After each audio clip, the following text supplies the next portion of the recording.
홍콩에서 치러진 구의원 선거 결과 이 범민주 진영이 과반이 훨씬 넘는 압승을 거뒀습니다. 민심의 쓰나미가 홍콩을 덮쳤다 이런 표현까지 나오고 있는데요. 베이징 취재기자 연결합니다. 강성웅 특파원. 네, 베이징입니다. 네, 아직도 이 개표가 일부 지역에선 진행이 되고 있는데 대부분 지역구의 당선 윤곽은 드러난 상황이죠? 그렇습니다. 현지 시각으로 오전 7시까지 개표 결과가 보도가 되고 있는데 범민주 진영이 과반을 훨씬 넘는 압승을 거뒀습니다. 친중국 진영은 참패했습니다. 홍콩 사우스차이나 모닝포스트 보도를 보면 현지 시각 오전 7시, 그러니까 우리 시각 오전 8시까지 개표 결과 범민주 진영이 278석을 차지했습니다. 전체 452석 가운데 절반이 226석인데 과반은 물론 60%가 넘는 의석을 차지한 겁니다. 반면 친중파 진영은 42석에 그쳤습니다. 범민주 진영이 홍콩 구의원 선거 사상 과반 의석을 차지한 것은 이번이 처음입니다. 또 현재까지 전체 18개 구 중에서 12개 구에서 다수 의석을 차지한 것으로 나타났습니다. 범민주 진영은 직전 선거인 2015년 선거에서는 무려 100개 이상 선거구에 후보조차 내지 못했던 상황과 비교하면 상전벽해 같은 승리를 거둔 겁니다. 여기서 범민주 진영 구의원 당선자의 말을 잠시 들어보겠습니다.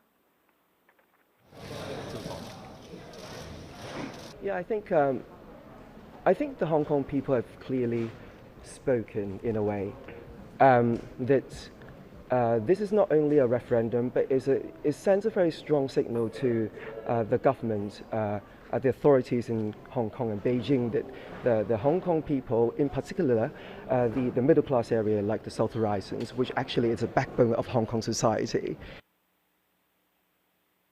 자, 민주화 요구 시위로 범민주 진영이 우세할 것이다 이런 전망이 나오기는 했지만 지금의 선거 결과 그 이상이다라는 평가가 나오죠?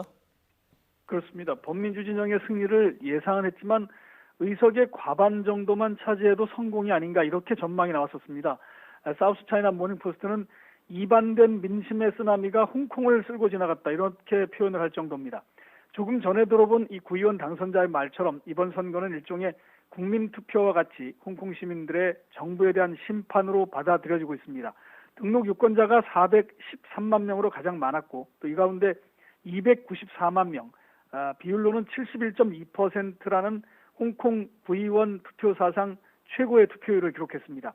무엇보다 유권자들이 홍콩의 민주화 요구를 지지했고 또 기성세대들도 홍콩의 미래를 위해서 범민주 진영에 많은 표를 던진 것으로 볼 수 있겠습니다.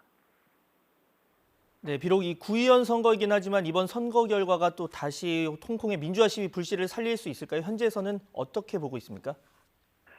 정부의 강경 진압으로 잦아들었던 홍콩 시위도 다시 탄력을 받을 것으로 보이는데 주도 세력이 현재 대부분 구속된 상황이어서 어떤 양상으로 전개될지가 관심입니다. 범민주 진영은 우선 선거운동 과정에서 얘기했던 대로 시위대의 5대 요구를 수용하라고 홍콩 정부에 촉구를 할 것으로 예상이 됩니다. 여기에는 구속된 시위 참가자의 전원 석방 그리고 행정장관 직선제가 포함되어 있습니다. 하지만 홍콩 정부와 중국 정부가 최근 강경 기조로 돌아서서 이것을 쉽게 수용할 가능성은 낮은 상태여서 또다시 마찰이 예상됩니다. 그러나 범민주 진영의 입장에서는 내년 9월에 입법회 선거가 있는데 구의원들도 여기에 출마해서 당선이 되면 입법회 의원을 겸직을 할 수가 있습니다. 그러니까 좀 유리한 고지를 차지했다고 볼 수 있고요. 또 이번에 당선된 구의원 가운데 117명이 행정장관 선거인단에 포함이 되는데 오는 2022년에 치러질 2차기 행정장관 선거에서도 과거보다는 좀 다소 유리한 상황에서 시작을 할 수 있게 됐다는 이런 성과를 얻은 셈입니다. 지금까지 베이징에서 YTN 강성웅입니다.